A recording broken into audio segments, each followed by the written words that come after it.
لله وكفى والصلاة والسلام على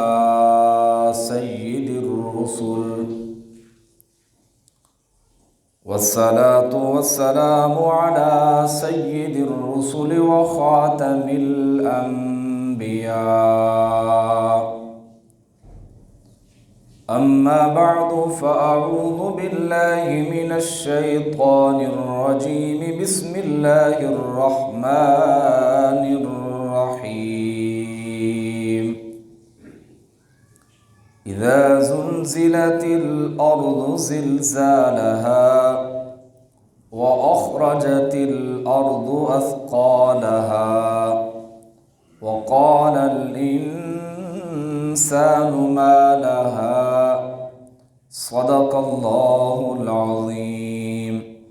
سبحان ربك رب العزة عما يصفون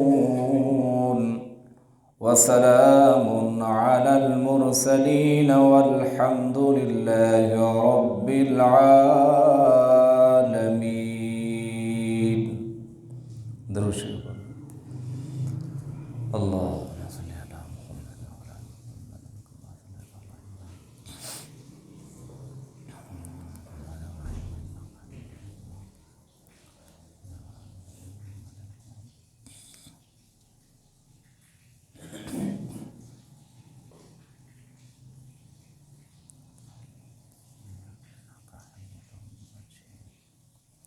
میرے انتہائی قابل احترام دوستوں، بزرگوں، عزیز ساتھیوں،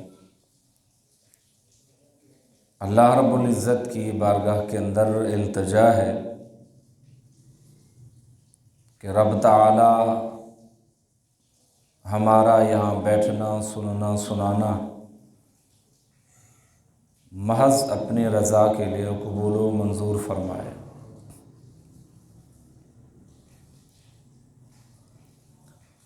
انبیاء علیہم الصلاۃ والسلام کے واقعات ہمارے چل رہے تھے، تو آج کا ہمارا موضوع وہ انبیاء علیہم الصلاۃ والسلام کے واقعات تو نہیں ہیں،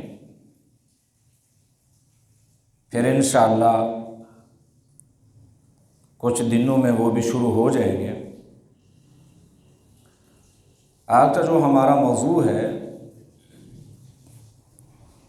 یہ زلزلے، مختلف قسم کی وبائیں، بیماریاں، سیلاب، یہ کیوں آتے ہیں؟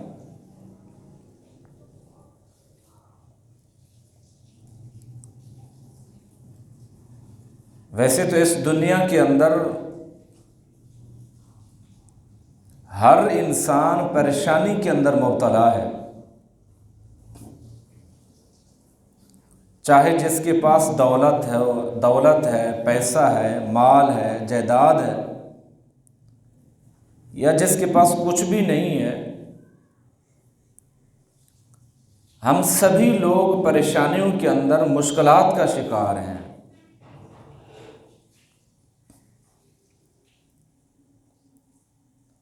ان پریشانیوں اور بیماریوں، وبائیں، زلزلے کی بنیادی وجہ کیا ہے؟ ان تمام تر چیزوں کی جو بنیادی وجہ ہے وہ ہمارے برے اعمال اور گندے اعمال ہیں. ہمارے گناہوں کی وجہ سے کچھ چیزیں ایسی ہوتی ہیں جو اللہ رب العزت دنیا کے اندر ہی دکھا دیتے ہیں،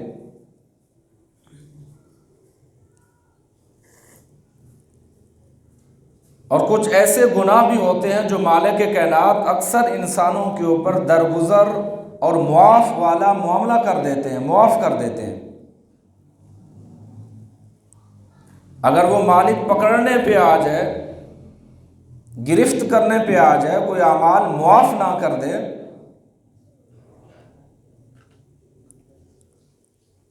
تو پھر قیامت ہی آ جائے. لیکن قیامت اس وقت تک نہیں آئے گی جب تک کوئی نیک بندہ اس دنیا میں نہیں رہے گا.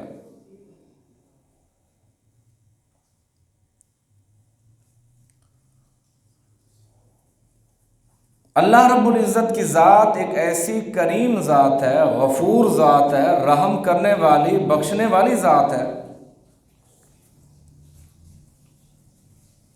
جو اپنا تعلق اپنے مالک کے ساتھ مضبوط کر لیتا ہے، رجوع کر لیتا ہے، اللہ تعالیٰ کو راضی کر لیتا ہے، تو اللہ رب العزت اس انسان سے راضی ہو جاتے ہیں۔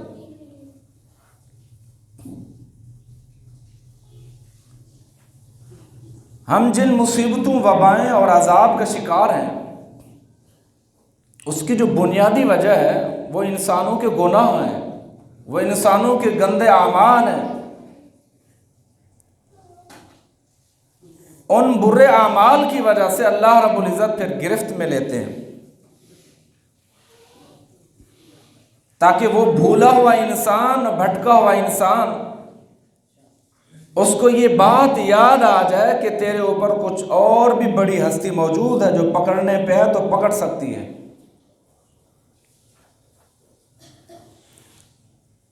جو سورت میں نے پڑھی ہے، سورت زلزال، اس کے اندر قیامت کا تذکرہ ہے، زلزلے کا تذکرہ ہے۔ اللہ رب العزت نے فرمایا اذا زلزلت الارض زلزالها، جب زمین پوری شدت کے ساتھ ہلا دی جائے گی، جھنجھوڑ دی جائے گی۔ یہ نفخہ اولا ہے۔ پہلے نفخے کے اندر مالک کائنات اس زمین کو ہلا کے رکھ دیں گے۔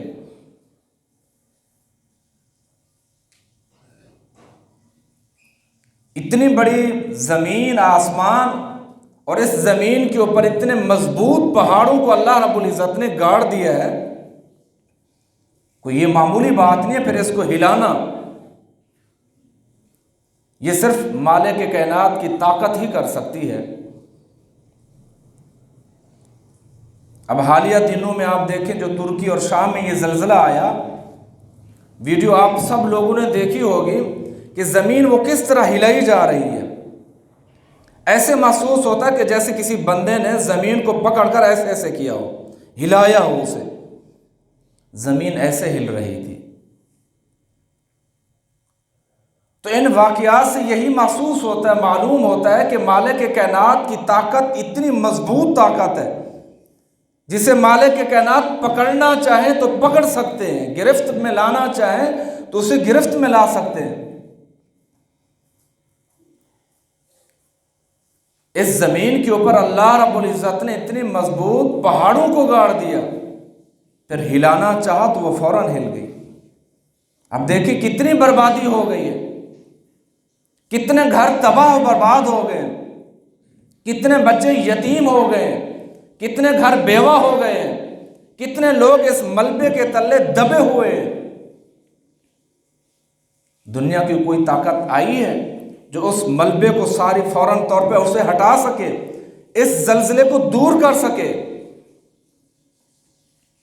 ہم کہتے ہیں یہ سائنسی طور پر ہم دیکھتے ہیں، لیکن قرآن و حدیث کی روشنی میں ہم نے کبھی غور نہیں کیا۔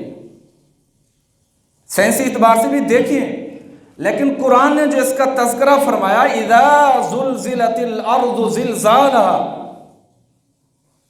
کہ جب مالک کائنات اس زمین کو ہلائیں گے، جھنجھوڑ کے رکھ دیں گے پوری شدت کے ساتھ، یہ زمین ہل جائے گی۔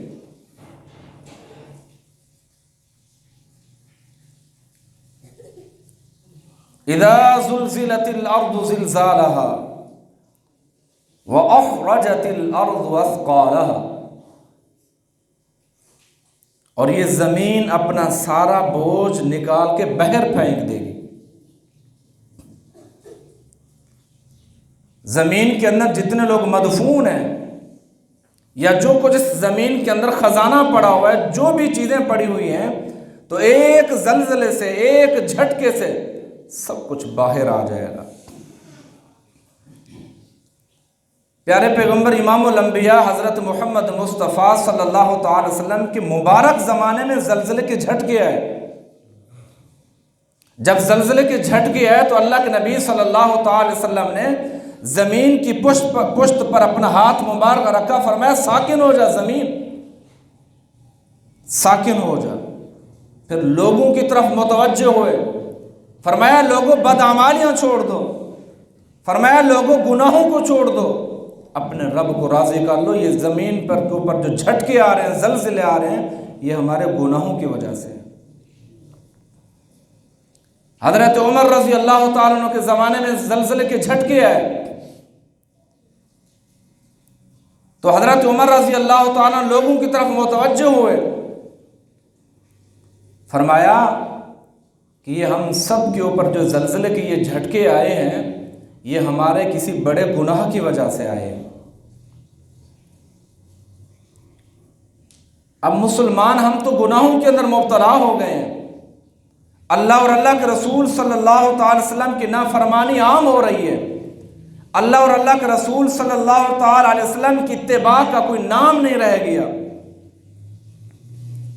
تو فرمایا وَأَخْرَجَتِ الْأَرْضُ أَثْقَالَهَا، یہ زمین اپنا سارا بوجھ نکال کے بحر پھینک دے گی۔ کیوں یہ سب کچھ ہوگا؟ کیوں ہو رہا ہے؟ یہ ہوگا أَلْهَاكُمُ التَّكَاثُرُ، أَلْهَاكُمُ التَّكَاثُرُ، فرمایا کہ غافل کر دیا تمہیں دنیا نے، غافل کر دیا تمہیں حرص و ہوس نے، غافل کر دیا ایک دوسرے سے زیادتی کرنے کے مال دولت کی ہوس نے۔ الہاکم التکاثر، ہماری ہوس ہماری خواہش بہت زیادہ بڑھ گئی ہے، ہم یہ دیکھتے ہیں اور یہ سمجھتے ہیں، یہ ہماری سوچ ہوتی ہے کہ میری کوٹھی سے اس کی کوٹھی زیادہ بڑی کیوں ہے، اس کی گاڑی سے میری بڑی گاڑی آنی چاہیے، اس کے پاس اتنا دولت ہے، اتنا مال ہے، جائیداد ہے، اس سے میرے پاس زیادہ آنی چاہیے۔ یہی تو فرمایا الہاکم التکاثر، غافل کر دیا اللہ تعالیٰ نے تمہیں دنیا حاصل کرنے کی ہوس نے، یعنی کمپٹیشن، یہ مقابلہ آ گیا ہمارے اندر۔ حتی زرتم المقابر، یہاں تک کہ انسان قبر میں جا پہنچا، دنیا کو حاصل کرتے کرتے، مال دولت اکٹھا کرتے، سوچتے، یہی سوچ لے کر انسان چلا کہ دنیا آ جائے، مال آ جائے، دولت آ جائے، پیسہ آ جائے، معاشرے میں میرا ایک نام بن جائے، مقام بن جائے، اونچا ہو جاؤں معاشرے میں۔ اس ہوس کے ذریعے انسان اس ہوس کو حاصل کرتے کرتے موت آ گئی۔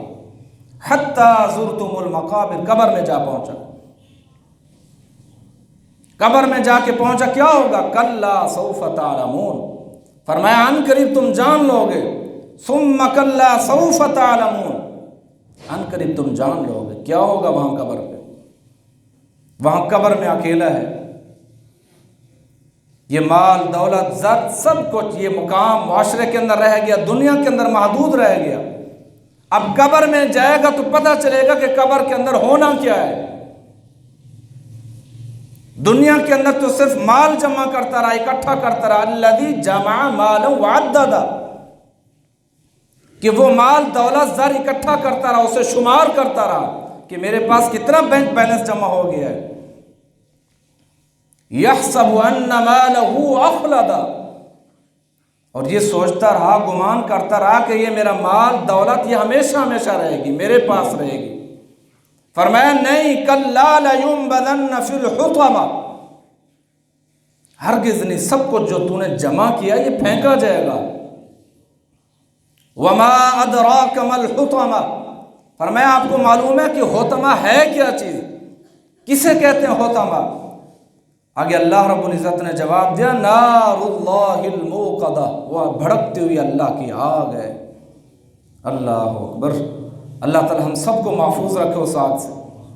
فرمایا وہ حطمہ کیا ہے؟ جس انسان جو مال دولت زر اکٹھا کرتا رہا، اپنے اعمال سے کنی کتراتا رہا، سیدھے اعمال نہیں کرتا رہا، اللہ کو راضی نہیں کیا، آج وہ سارا مال حطمہ میں گیا ہوا ہے، خود بھی حطمہ اور مال بھی حطمہ۔ التی تطلع علی الافئدہ، جب اس حطمہ میں بھڑکتی ہوئی آگ میں جائے گا۔ دنیا کے اندر یہ ہوتا ہے کہ وہ آگ کے پاس انسان جب بیٹھتا ہے، وہ آگ دل کے اوپر اثر نہیں کرتی، اگر وہ دل کے اوپر اثر کرے تو انسان کی ڈیتھ ہو جاتی ہے، موت واقع ہو جاتی ہے۔ لیکن اللہ رب العزت نے فرمایا کہ دنیا کا معاملہ، آخرت کا معاملہ یہ نہیں ہوگا۔ التی تطلع علی الافئدہ، وہ آگ سیدھا انسان کے دل کے اوپر اثر کرے گی، اور ایسے اثر کرے گی انسان موت کی تمنا کرے گا مگر موت نہیں آئے گی۔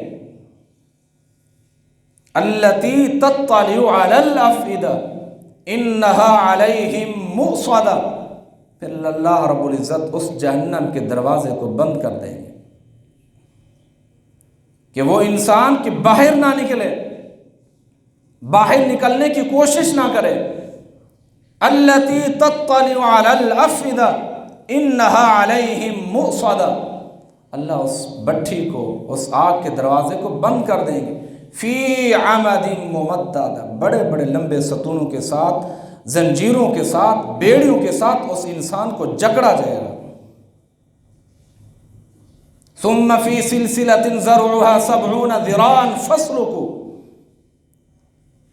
اللہ رب العزت کی طرف سے حکم ہوگا 70 گز بڑی زنجیر لے جکڑے اس انسان کو، جو دنیا کے اندر اتنی ہوس کرتا رہا، اتنی بے غافل رہا، یہ غفلت کی زندگی گزارتا رہا۔ اللہ اکبر، پھر اس انسان کو 70 گز بڑی زنجیر کے ساتھ جکڑا جائے گا، باندھا جائے گا، پھر اللہ رب العزت اسے عذاب کے اندر مبتلا کریں گے۔ وَأَخْرَجَتِ الْأَرْضُ أَثْقَالَهَا وَقَالَ الْإِنسَانُ مَا لَهَا، جب مالک کائنات سب کچھ دن قیامت کے باہر نکال دیں گے، زمین کے اندر اگر خزانہ ہے یا جو چیزیں مدفون ہیں، ساری کی ساری چیزیں باہر آ جائیں گی، تو اللہ رب العزت فرمائیں گے وَقَالَ الْإِنسَانُ مَا لَهَا، انسان بولے گا وہاں یہ کیا ہو گیا اس زمین کو، یہ تو خاموش تھی یہ زمین، آج اس زمین کو کیا ہو گیا، سب کچھ یہاں باہر نکل آ گیا، ہمارے سامنے آ گیا۔ وَقَالَ الْإِنسَانُ مَا لَهَا يَوْمَئِذٍ تُحَدِّثُ أَخْبَارَهَا، اس دن زمین یہ ساری خبریں بیان کرے گی، یہ زمین ساری خبریں بیان کرے گی، یا اللہ یہ انسان تھا، میری پشت کے اوپر چلتا رہا، تیری نافرمانیاں کرتا رہا، میری پشت پر چلتا رہا، والدین کی بے ادبی کرتا رہا، میری پشت پر چلتا رہا، ڈاکے لگاتا رہا، میری پشت پر چلتا رہا، کرپشن کرتا رہا، میری پشت پر چلتا رہا، لوگوں کے ساتھ ظلم و زیادتی ناانصافیاں کرتا رہا۔ وَقَالَ الْإِنسَانُ مَا لَهَا يَوْمَئِذٍ تُحَدِّثُ أَخْبَارَهَا، سب کچھ یہ زمین بیان کرے گی، دیکھے گا انسان، یہ اللہ کی طرف سے حکم ہوگا بِأَنَّ رَبَّكَ أَوْحَىٰ لَهَا، یہ سب کچھ کس لیے ہوگا، یہ اللہ کا حکم ہوگا کہ نکالو سب کچھ جو تمہارے اندر ہے، یہ زمین ساری چیزیں بیان کر دے گی، اور انسان اپنے ایک ایک عمل کو دیکھے گا۔ قرآن کہتا ہے لا یغادر صغیرۃ ولا کبیرۃ الا احصاها، جب یہ سارا منظر دیکھے گا، معاملات دیکھے گا، اعمال دیکھے گا، تو کہے گا لا یغادر صغیرۃ ولا کبیرہ، اس زمین نے تو کچھ چھوڑا ہی نہیں ہمارے لیے، نہ چھوٹا گناہ چھوڑا نہ بڑا گناہ چھوڑا، سب کچھ ظاہر ہو گیا۔ الا احصاها ووجدوا ما عملوا حاضرا، سب کچھ وہاں پائے گا، اپنی آنکھوں سے دیکھے گا۔ ولا یظلم ربک احدا، اللہ کسی کے ساتھ ظلم و زیادتی نہیں کریں گے، کسی کے ساتھ ناانصافی والا معاملہ نہیں ہوگا، سب کچھ اپنی آنکھوں سے دیکھے گا، ویڈیو ریکارڈ ہوگی، سب کچھ اللہ کے سامنے اللہ اسے ظاہر کر کے دیکھیں گے، دنیا کے اندر تو نے یہ زندگی گزاری تھی۔ یومئذ تحدث اخبارها بان ربک اوحی لها یومئذ یصدر الناس اشتاتا لیروا اعمالهم، گروہ در گروہ پلٹیں گے، آئیں گے، اپنے اعمال کو دیکھیں گے۔ فمن یعمل مثقال ذرۃ خیرا یرہ، جس نے اگر چھوٹی کوئی نیکی بھی کی ہوگی رب تعالیٰ اسے بھی دکھائے گا۔ وَمَن يَعْمَلْ مِثْقَالَ ذَرَّةٍ شَرًّا يَرَهُ، جس نے اگر کوئی چھوٹا سا گناہ بھی کیا ہوگا رب اسے بھی دکھائیں گے۔ تو عرض یہ کر رہا تھا یہ زلزلے، وبائیں، یہ سیلاب یہ کیوں آتے ہیں؟ تو فرمائیے ہمارے گناہوں کی وجہ سے آتے ہیں۔ انسان جب رب تعالیٰ کا نافرمان بندہ ہو جاتا ہے، جب دین سے غفلت کرنے لگ جاتا ہے، غافل ہو جاتا ہے، اس کی ترجیح صرف دین نہیں رہتی، دنیا رہ جاتی ہے۔ بس مسلمان اب تو ہم یہ سمجھنے لگے بس دنیا کے اندر رہنا کیسے، اپنا مقام حاصل کیسے کرنا ہے، معاشرے کے اندر، سوسائٹی کے اندر ہم کیسے بلند ہونے، ہمارے معاشرے کے اندر ہمارا نام کیسا پیدا ہوتا ہے۔ اگر ہمارے دلوں میں یہ فکر پیدا ہو جائے، یہ سوچ پیدا ہو جائے کہ اللہ راضی ہو جائے، رب کی نافرمانی نہ ہو، گناہ نہ ہو، تو انسان دنیا کے اندر بھی کامیاب ہو سکتا ہے اور آخرت کے اندر بھی کامیاب ہو سکتا ہے۔ اللہ تعالیٰ سے دعا ہے کہ اللہ تعالیٰ ہم سب کو فکر آخرت، اللہ اور اللہ کے رسول صلی اللہ تعالی وسلم کی اتباع کرنے کی توفیق عطا فرمائے۔ وآخر دعوانا ان الحمد للہ رب العالمین۔